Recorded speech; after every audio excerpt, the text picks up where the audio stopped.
എന്തെങ്കിലും ഒരു സിംറ്റംസുമായിട്ട് ഡോക്ടറെ കാണാൻ ചെല്ലുമ്പോഴായിരിക്കും നമുക്ക് മനസ്സിലാവുന്നുണ്ടാവുക. ചിലപ്പോൾ നമ്മളിപ്പോ മുടി കൊഴിച്ചിലോ അല്ലെങ്കിൽ മുഖത്ത് കുരുവൊക്കെ കാണുമ്പോഴാണ് നമ്മൾ ഡോക്ടറെ, കുട്ടികളൊക്കെ ആണെങ്കിൽ കൗമാര പ്രായക്കാരാണെങ്കിൽ അവരൊക്കെ പോകുന്ന സമയത്തായിരിക്കും നമ്മൾ ഈ ടെസ്റ്റ് ചെയ്യുമ്പോൾ നമ്മുടെ സിംറ്റംസ് ഒക്കെ പറയുമ്പോൾ ഡോക്ടേഴ്സിന് അറിയാൻ പറ്റുന്നുണ്ടാവുമല്ലോ. അപ്പോഴായിരിക്കും നമ്മൾ ഇതാണെന്ന് തിരിച്ചറിയുന്നുണ്ടാവുക.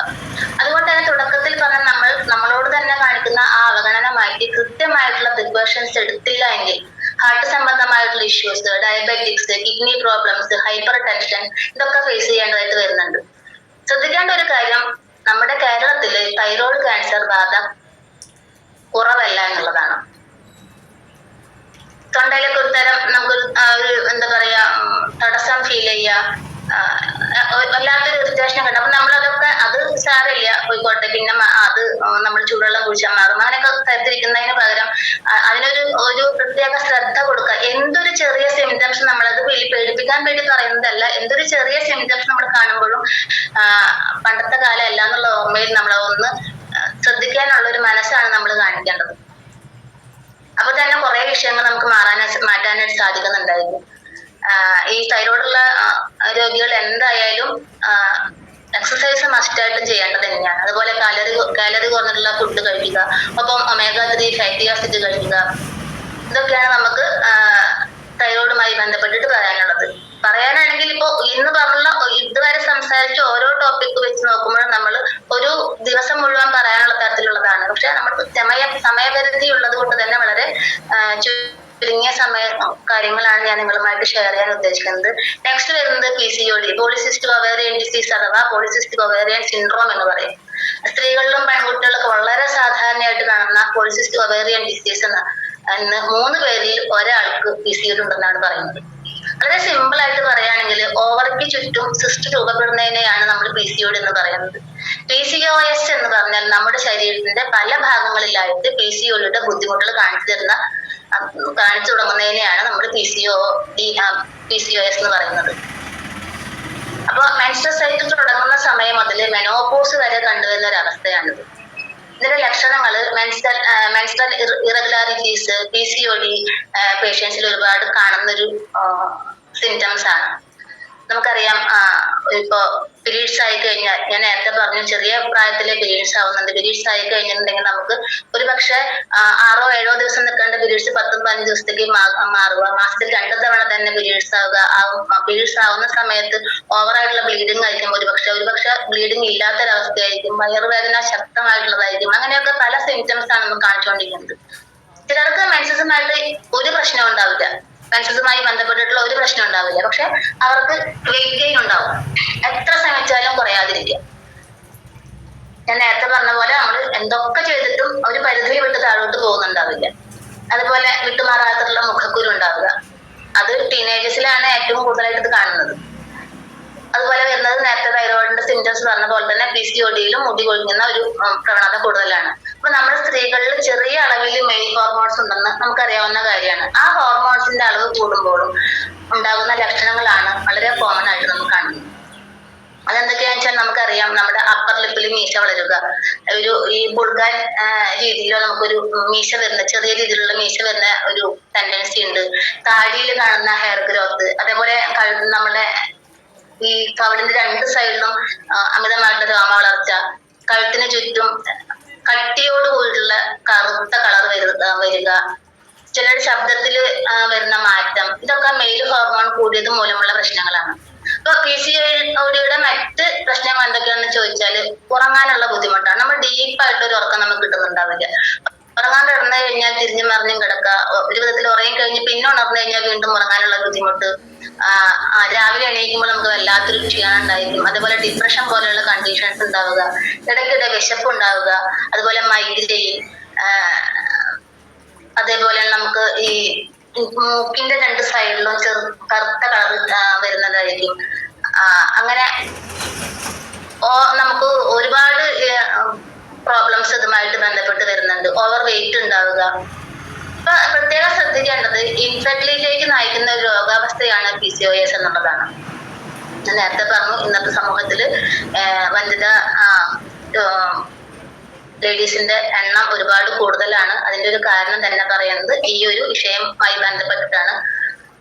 അതുപോലെ തൈറോയ്ഡ് കണ്ടീഷൻ, പ്രമേഹവുമായി ബന്ധപ്പെട്ട് കാര്യങ്ങൾ, യൂട്രസിലെ മുഴ, ഫാറ്റി ലിവർ കണ്ടീഷൻ, ഇങ്ങനെയൊക്കെ ഉള്ള പല കാര്യങ്ങളുടെയും തുടക്കം എന്ന് പറയുന്നത് PCOS ആണ്.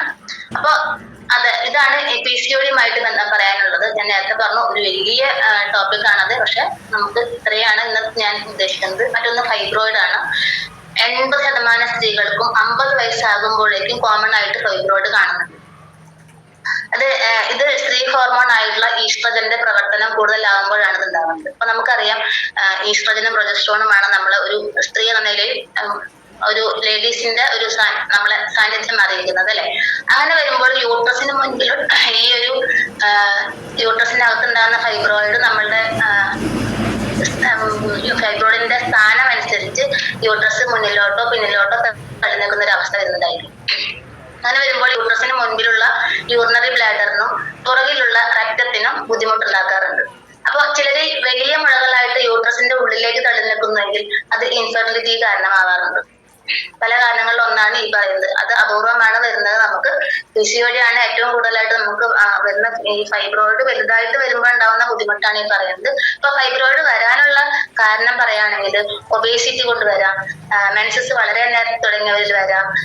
ഞാൻ നേരത്തെ പറഞ്ഞു ഇപ്പോഴത്തെ ഒരു സാഹചര്യത്തിൽ വളരെ 7-8 പ്രായമാകുമ്പോൾ തന്നെ പീരീഡ്സ് ആവുന്ന ഒരു പ്രവണതയാണ് കണ്ടുകൊണ്ടിരിക്കുന്നത്. അതേപോലെ റെഡ് മീറ്റ് കൂടുതലായിട്ട് കഴിക്കുന്നവർക്ക്, വളരെ വൈകി മെനോപാസ് ആയവർക്ക്, ഇതൊക്കെ ഹോർമോൺ പ്രശ്നങ്ങൾ കാണുകയും ഒപ്പം ഫൈബ്രോയിഡിന്റെ അവസ്ഥയും കാണാറുണ്ട്. ഇപ്പൊ ലക്ഷണങ്ങൾ പറയുമ്പോൾ ഒത്തിരി പ്ലോട്ട് ആയിട്ടുള്ള ബ്ലീഡിങ്, സഹിക്കാൻ വയ്യാത്ത വയറുവേദന, അടിവയറ്റില് ഭാരം, ഹെവി ബ്ലീഡിങ്, അതിനോടനുബന്ധിച്ച് വരുന്ന അനീമിയ, അതുപോലെ ബാക്ക് പെയിൻ, ഇതൊക്കെയാണ് നമുക്ക് അനുഭവപ്പെടുന്നത്. അപ്പൊ നോർമലി ഫൈബ്രോയിഡിന്റെ ഗ്രോത്ത് വളരെ സ്ലോലി ആയിരിക്കും.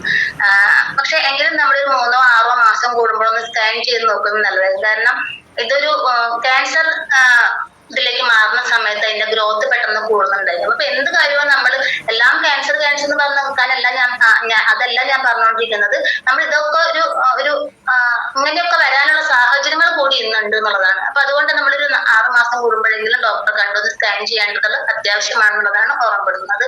ഞാൻ ഇത്രയും സമയം പറഞ്ഞ കാര്യങ്ങൾ നമുക്ക് ഇന്നത്തെ നമ്മുടെ ഒരു കാലഘട്ടത്തിൽ നമ്മുടെ ജീവിതത്തിന്റെ ഭാഗമായിട്ട് മാറിയിട്ടുള്ള ലൈഫ് സ്റ്റൈൽ ഡിസീസ് എന്ന് വിളിക്കുന്ന അസുഖങ്ങളുടെ കാരണം തേടി പോയിട്ടുണ്ടെങ്കിൽ ഏതെങ്കിലും വൈറസോ ഫംഗസോ ബാക്ടീരിയോ ഒന്നല്ല നമുക്ക് മനസ്സിലായില്ലേ. അപ്പൊ ശരീരത്തിന്റെ പ്രവർത്തനങ്ങൾ ഉണ്ടാകുന്ന താളപ്പിഴകളാണ് ഈ അസുഖങ്ങൾ കാരണമെന്ന് മനസ്സിലായി കാണും അല്ലെ. ഇതിന്റെ എല്ലാ അടിസ്ഥാനം എന്ന് പറയുന്നത് നേരത്തെ പറഞ്ഞ ജീവിതശൈലി തന്നെയാണ്. നമുക്കറിയാം നമ്മുടെ കഴിക്കുന്ന ഫുഡാണെങ്കിലും ശ്വസിക്കുന്ന വായു ആണെങ്കിലും കുടിക്കുന്ന വെള്ളമാണെങ്കിലും ഒന്നും നല്ല രീതിയിൽ നമുക്ക് ഉപയോഗിക്കാൻ സാധിക്കാത്ത സാഹചര്യത്തിലൂടെയാണ് നമ്മൾ കടന്നു പോയിക്കൊണ്ടിരിക്കുന്നത്. ഇത് അറിഞ്ഞും അറിയാതെയും പല മാർഗങ്ങളിലൂടെ നമ്മുടെ ബോഡിയിലേക്ക് എത്തിക്കൊണ്ടിരിക്കുന്ന കീടനാശിനികളുടെ, ആർട്ടിഫിഷ്യൽ കളറുകളുടെ, മായത്തിന്റെ രൂപത്തിൽ ഇങ്ങനെയൊക്കെ നമ്മുടെ ശരീരത്തിൽ ടോക്സിൻസ് കിട്ടിക്കൊണ്ടിരിക്കുകയാണ്. ഇതെല്ലാം നമ്മുടെ ശരീരത്തിലെ അടിസ്ഥാന സെല്ലുകളെ ബാധിക്കുന്നു. അന്നേരം എന്താണ് ഉണ്ടാവുക? ശരിയായ രീതിയിൽ സെല്ലുകൾക്ക് പ്രവർത്തിക്കാൻ കഴിയാതെ വരികയാണ് ചെയ്യുന്നത്. ഇതിന് എന്താണ് ഒരു സൊല്യൂഷൻ? അവിടെയാണ് നമ്മുടെ ഇപ്പോഴത്തെ ലൈഫ് സ്റ്റൈലിൽ ഒരു മാറ്റം വരുത്തുക എന്ന് പറയുന്നത്. അത് അത്ര എളുപ്പമുള്ള കാര്യമല്ല അല്ലെ. നമുക്ക് എല്ലാവർക്കും അറിയാം. ഞാനാണെങ്കിൽ പോലും നമുക്ക് അത് അത്ര എളുപ്പമുള്ള കാര്യം. നമ്മളെ ഈ നാട് ഓടുമ്പോ നടുവേ ഓടാന്ന് പറഞ്ഞ നമ്മുടെ കാലഘട്ടത്തിനനുസരിച്ച് നമ്മളെല്ലാവരും മാറും. ഇനി അത് ഒരു തിരിച്ചു പോക്ക് എന്ന് പറയുന്നത് അത്ര എളുപ്പമുള്ള കാര്യമല്ല. അവിടെയാണ് നമ്മുടെ വെസ്റ്റീജ് കമ്പനിയുടെ പ്രസക്തി. ലേഡീസിന്റെ ഹെൽത്ത് ഇംപ്രൂവ് ചെയ്യുന്നതിനായിട്ട് വളരെ എക്സലന്റ് ആയിട്ടുള്ള പ്രൊഡക്റ്റുകളാണ് നമുക്ക് വേണ്ടി കമ്പനി പ്രൊവൈഡ് ചെയ്തിട്ടുള്ളത്. ഈ അവസരത്തിൽ നമ്മുടെ ഫൗണ്ടേഷൻ നമുക്ക് ഇദ്ദേഹത്തിന്റെ ഭാഷയിൽ നന്ദി പറയാം. ഈ പ്രൊഡക്റ്റുകളിൽ ആദ്യം നാം പരിചയപ്പെടുത്താൻ പോകുന്നത് ശതാവരിയാണ്. ശതാവരി മാക്സ്. എനിക്ക് സ്ലൈഡ് ഇല്ലാത്തത് കൊണ്ട് ഞാൻ ഇങ്ങനെയാണ് കാണിച്ചു തരാൻ ഉദ്ദേശിക്കുന്നത് കേട്ടോ. അപ്പോ ഒറ്റമൂലികളുടെ രാജ്ഞി എന്നാണ് ശതാവരിയെ വിശേഷിക്കുന്നത്. അതിവിശിഷ്ട ഗുണങ്ങളുള്ള ഒരു ഔഷധം കൂടിയാണിത്. ഗൈനക്കോളജി ഡിസീസിന് ഏറ്റവും ഉത്തമമായിട്ടുള്ള ഔഷധമാണ് ശതാവരി മാക്സ്. ഞാൻ തുടക്കത്തിൽ ഓർമ്മിച്ച ഒത്തിരി ഇഷ്യൂസ് ഉണ്ടല്ലോ. അതായത്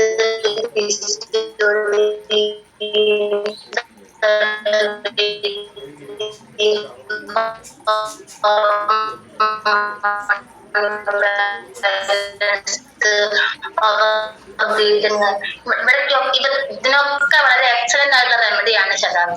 ഇത് ചെയ്യാൻ നമ്മളെ ഹെൽപ്പ് ചെയ്യുന്ന ഒന്നാണ് സ്ത്രീ ഹോർമോൺ ആയിട്ടുള്ള ഈസ്ട്രജൻ പ്രൊജസ്ട്രോണൊക്കെ റെഗുലേറ്റ് ആയി പ്രവർത്തിക്കാൻ കഴിവുള്ള ശതാവരി ബ്ലഡ് പ്യൂരിഫിക്കേഷന് വളരെയധികം ഗുണം ചെയ്യുന്ന ഒന്നാണ്. അതുപോലെ നേരത്തെ ഞാൻ പറഞ്ഞത് നമ്മുടെ ശരീരത്തിലെ ടോക്സിൻസിനെ കുറിച്ച്, അതിനെല്ലാം ഫ്ലഷ് ചെയ്യാനായിട്ട് സഹായിക്കുന്നുണ്ട്.